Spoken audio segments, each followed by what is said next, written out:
Testing, testing. 1, 2, 3, testing. Okay, bring up the lights. Cue the music. Here he is, your host with the most...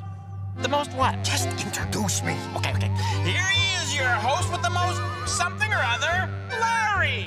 Hey there, everybody. Oh, now I get it. The host with the most bumps on his head. Time for our first freaky story. This is a true story. It happened to a friend of mine, Daniel. Okay, so he's not my friend. He's my brother. Daniel and his family, which includes me, Mom, and Dad, went on a trip to Mexico for spring break. We were having a really good time until one morning when Mom thought the family should go souvenir shopping. We went to the local marketplace, and in no time, we bought everything in sight. A sombrero, a sarap, maracas, and every kind of trinket stamped made in Mexico. But on the way back to the hotel, Daniel realized that he lost his brand new good luck charm necklace. He was standing in the road screaming his head off. Dad calmed him down and told us boys to just go back and look for it. Daniel and me walked down the road looking behind trash bins and things, and guess what we found? Behind an old packing case, there was this scrawny little puppy gnawing away on Daniel's missing good luck charm. We called Mom and Dad to come and look. Dad said that the animal must be some kind of chihuahua or something, and I've got to admit, he was kind of cute. Daniel was crazy about the little guy, even though our parents thought he was kind of weird looking. So I backed off. It would be Daniel's pet, weird looking as he was. I mean the dog, not Daniel, who's weird in his own way. So anyway, our dad looked around for its owner and couldn't find him. So he decided to let Daniel keep the dog. They fed him, gave him a bath, and named him George. George and Daniel were like this for the rest of the vacation. And when it was time to fly home, Daniel assumed that George was coming with him, but Dad said no, which set off the mother of all temper tantrums. Daniel never screamed that long or that hard, ever. Finally, Mom and Dad caved in. Moms and dads usually do. So when we all got home, all included George, our newest family member, Daniel totally flipped out. George was the coolest pet that any of us ever saw. Heck, Daniel even let him share his food, his bed, and his bath. He was way more fun than a rubber duck. I mean, can a rubber duck fetch? George could. And what about sitting up and begging, rolling over and stuff? No rubber duck could do that. But George, he was a quick learner. Of course, George slept in Daniel's bed mostly, but sometimes he'd get to sleep with me. Even with Mom and Dad sometimes. George got to be one of us. And so one day, Daniel said that he was taking George to school for show and tell. Mom didn't think this was a very good idea. Why, the little pup will be scared to death, she said. But Daniel started to scream. So Mom said, okay, not wanting to experience another mother of a tantrum, since she would fold in the end anyway. Daniel crammed the dog into his school bag and ran to meet the bus. A couple of hours later, the phone rang. It was the principal. He wanted to see Mom and Dad in his office right away. They jumped in the car and raced to school. Is something wrong? Asked Dad. What's Daniel done this time? The principal led them down the hall to the science room.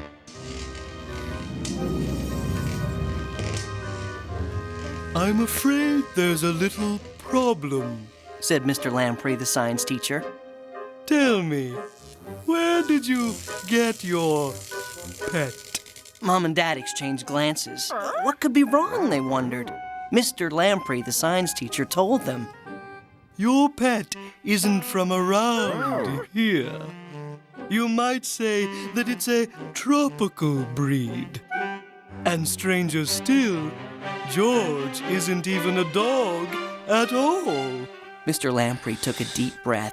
He told them, being real careful, trying not to shock them, that George was really a giant sewer rat.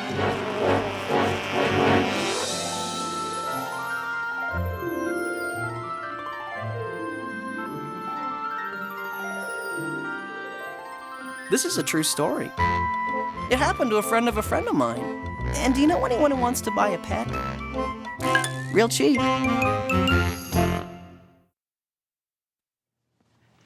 While Larry's getting his head taken care of, here's another freaky story. Can you believe how dumb that guy is? You gotta be a real nitwit. Maurice, oh Maurice. Yes, Larry? See that? Missed me. This is a true story. It happened to a friend of mine, Lulu Mortez, my employer's daughter. My employer is a mortician, which is why life is difficult for Lulu. Growing up in a huge, creepy house, a parking lot full of hearses as your playground, the basement crammed with coffins, oversized refrigerators, and, of course, the dead.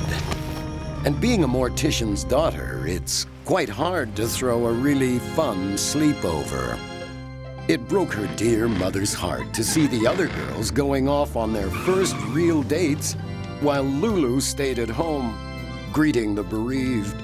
So Mrs. Mortez decided to make her daughter the biggest, most elaborate Sweet 16 party this town had ever seen. But alas, the nastiest girl in school was Ashley Ashcroft. Her 16th birthday had been a rather posh affair at the local country club, and Ashley swore she would stop at nothing before she'd let some formaldehyde-stinking freak outdo her. But Mrs. Mortez did herself proud. Instead of the usual coffin on the raised platform, there was a three-piece band. The carnations were replaced with roses, and instead of sad sobs, the tinkling of a raspberry punch fountain wafted through the room. But in the end, it was still a funeral parlor. Guests were terrified to enter alone. Each girl put her gift on a table in the main hall and then crept timidly into the reception area. Mr. and Mrs. Mortez were not even there to see their daughter's imminent crushing disappointment. One Mr. Parsegian, an atomic research technician, had sadly passed away that morning, and his cremation could not be delayed. So Lulu's doting parents and I were in the basement, stoking the furnace, when the nasty Ashley finally arrived. Ashley was late because she had discovered the smallest of blemishes just below her right cheek. The Sweet 16 party was already a humiliating disaster when Ashley wafted in like an ill wind. She hugged Lulu and insisted they play a little game of Double Dare. Everyone at the really fun parties play it, she said. It'll be a blast. Ashley's first victim, Leslie, pulled a slip of paper from the hat and was forced to reveal the name of the boy she most recently kissed or be forever remembered as a scaredy cat party pooper. Then it was Lulu's turn. Lulu put on her blindfold and stuck her hand into the vile concoction Ashley smuggled into the party in a crusty mason jar. Her hand went in with a squish. The main ingredients, which Ashley had personally prepared, were half-set jelly and tapioca pudding, with a rotten egg added for obvious effect. Peeled grapes slithered at the top, and there were a few unfortunate earthworms near the bottom. Ashley waited with bated breath to hear the inevitable scream and see the humiliation as Lulu raced out of her own Sweet 16 party. Lulu stirred her hand round and round the slimy substance and pulled out a long, slithery thing and asked, "Is this a really dead eel or what?" Ashley screamed and nearly went into a fit. Mr. and Mrs. Mortez and I scrambled up from the basement. I deposited the container of what remained of Mr. Pigeon on the front table. When Ashley saw the gold-plated urn, she knew she could still spoil the party. By the time I told Mr. and Mrs. Mortez where I had put Mr. Pigeon, it was too late. You see, when Ashley arrived home, she looked inside and wondered what the price of volcanic ash mud packs were these days. Maybe it would cure her blemish. She added water and applied liberally. Ashley had Mr. Pigeon plastered all over her face. This is a true story. It happened to a friend of mine. Oh, Ashley is still just as mean as ever. But her skin is truly radiant.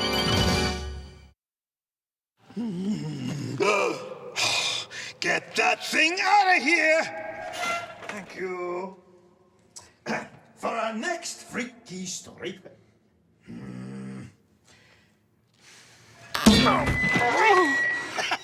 Bingo! Here's our next freaky story.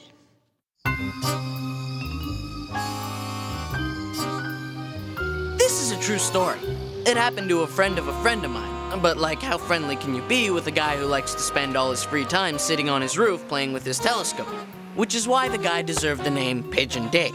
Take the night Pigeon Dave was on his roof, staring at the stars through his telescope like always. Suddenly, he saw this UFO. Or so he thought. Dave went bonkers and called the cops. "Hello, police," he said. "I want to report an unidentified flying object." Well, yeah, right. But the cop had to come over and check it out because a report is a report. And so he climbed onto Pigeon Dave's roof and fell. Benny the cop was hanging from the ledge, hollering.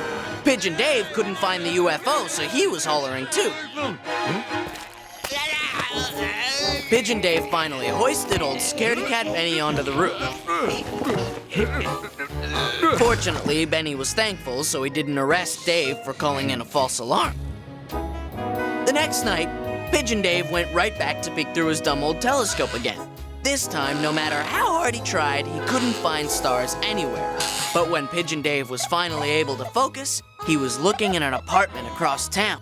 And what Pigeon Dave saw was one scary sight. No, not the big fat guy disco dancing by himself in his window, down one and to the right. No, not the lady with the mud pack and the curlers gargling into her sink. To the left. There. Pigeon Dave focused on a window where the shades were pulled down tight. But behind the shades, he saw a shadowy silhouette. And the shadow on the shade was doing something very strange. What looked like an arm holding something long and pointy was coming down over and over again on somebody's head. Now, Pigeon Dave was sure he saw somebody being stabbed. Well, Pigeon Dave had to call the cops. And wouldn't you know it, Benny took the call. And he agreed to meet Dave at the building.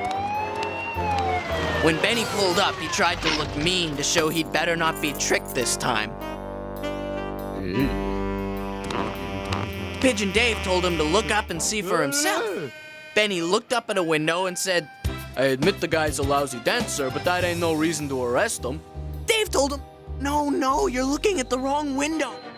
He pointed to the silhouette of the arm going up and down, and suddenly it stopped. "We're too late," says Dave. They rushed up to the apartment door, and that's when they heard a grunting, moaning sound. Over and over again, a pained, awful groaning. Benny said, "Step back. This is police business now." And with that, he sprung into action. Taking 3 steps back, Benny lowered one shoulder, sized up the door, and took off. And whammo! He bounced right off the door. At which point, Pigeon Dave turned the knob and opened the door. Inside, Gus Velour, the big-time mobster, was working out in his home gym. Every time Big Gus lifted his legs, the weight machine came down on his chest. And every time it did, Big Gus let out this grunt. Big Gus was not exactly thrilled to see Benny without a warrant. He got off his machine and threw his towel past the sprawled-out Benny. Well, Benny was forced to apologize to Big Gus for barging in without an invitation, suspecting there was a dead body in the place. Big Gus just stood over him, dripping sweat onto Benny's face. For the second time in 2 nights, Pigeon Dave had gotten Benny all embarrassed. After Benny finally got calmed down and stopped threatening to put Pigeon Dave in the clink and throw away the key, Pigeon Dave went back home and climbed onto his roof. He took one last look through his trusty spyglass. There was Big Gus Velour looking straight at him. And Big Gus had this weird, evil grin on his face. And he even winked at Pigeon Dave. Winked and laughed. An eerie, maniacal laugh that echoed across the rooftops. Oh, this is a true story. It happened to a friend of mine, Pigeon Dave, who decided that instead of calling the cops, he'd just call it quits.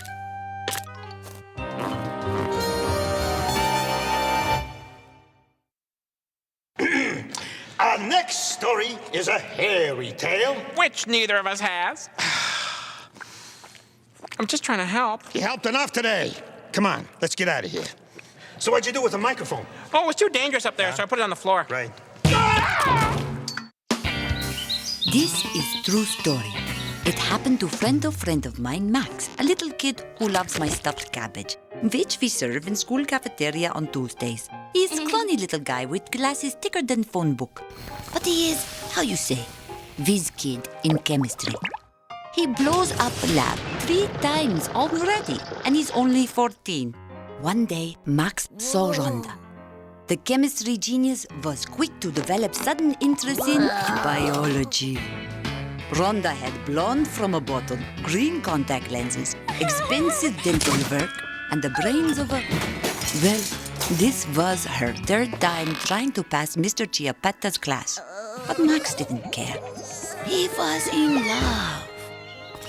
Max was only 14, but Rhonda was a sophisticated older woman. She was almost 16. Some men like older women, which is good thing for me.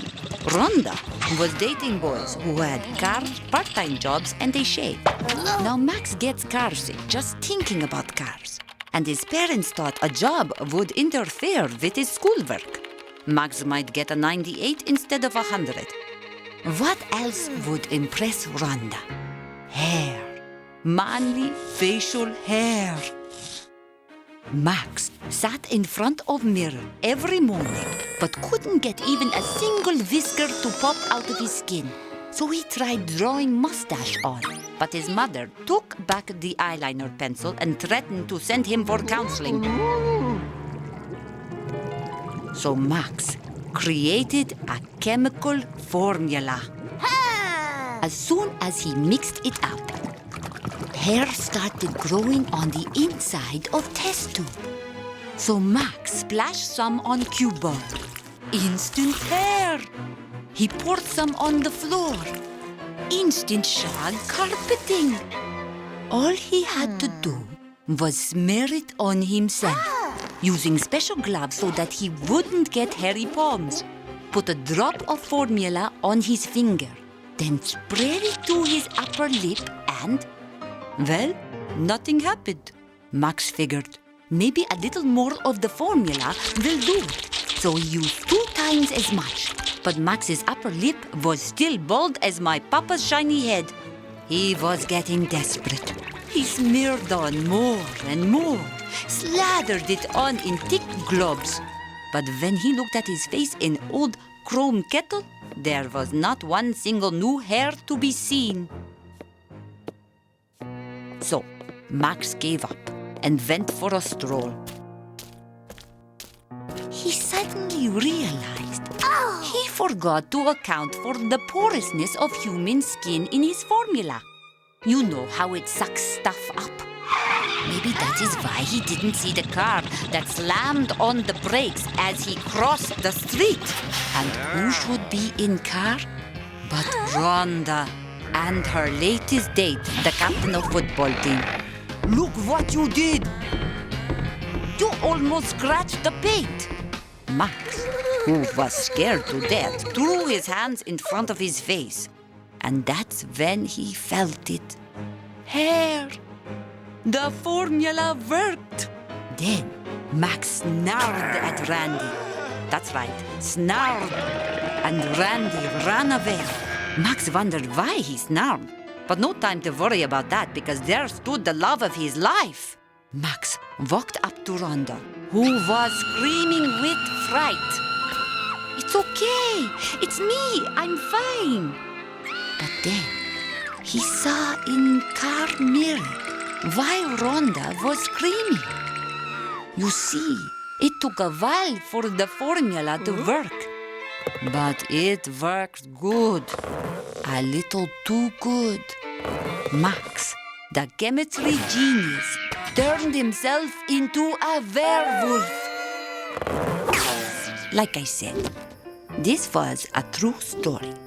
It happened to a friend of mine, Max, who still doesn't have an after-school job.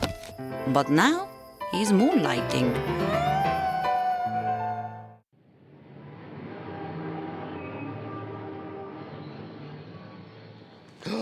Hey! Here's Larry's old bag. A mail bag. Yeah, let's see what we got here. Okay. Oh, it's from Hector, from Edmonton. Yeah, now let's see. Dear Larry, last month I wrote you about my problem. Oh, I remember. Hector's a termite who is allergic to wood. You told me to get that sticky shelf paper that looks like wood. Problem is, all that glue on the back of the sticky paper caused a gastrointestinal blockage. Hey, Maurice! What's that in your face? Nothing. Did a viewer send me a chocolate cake? No. Oh, devil's food. I love devil's food. Oh, no. Come here, you.